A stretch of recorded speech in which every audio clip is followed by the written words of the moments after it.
கர்ணனின் உயிர் குந்தி தேவியின் மடியில் செல்லுவதை பார்த்த பஞ்ச பாண்டவர்கள் உண்மை அனைத்தையும் அறிந்தனர். கோபமடைந்த அர்ஜுனர், வஞ்சகன் கிருஷ்ணர், நீ ஏன் என் அண்ணனையே கொல்ல வைத்தாய் என்று கோபம் கொள்கிறார். அதன் போதுதான் கிருஷ்ண பரமாத்மா ஒரு விடயத்தை குறிப்பிடுகிறார். அர்ஜுனா, நீ எங்கடா அவனை கொன்றாய்? அவன் செய்த தர்மத்தை என்னாலே கொல்ல முடியாமல் கையேந்தி நின்றேன். நீ கொன்றாய் என்று பிதற்றுகிறார். உனக்கு முன்பு அவனை 6 பேர் கொன்றுவிட்டனர். முதலில் உன் தாய் அவனை பிறந்தவுடன் நதியில் விட்டாள்.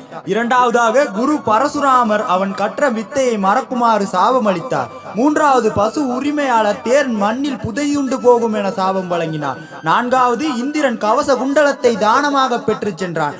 ஐந்தாவது நாகாஸ்திரம் உன்னை தாக்காமல் நான் காத்தேன். ஆறாவது தேரோட்டி தக்க சமயத்தில் கைவிரித்தான்.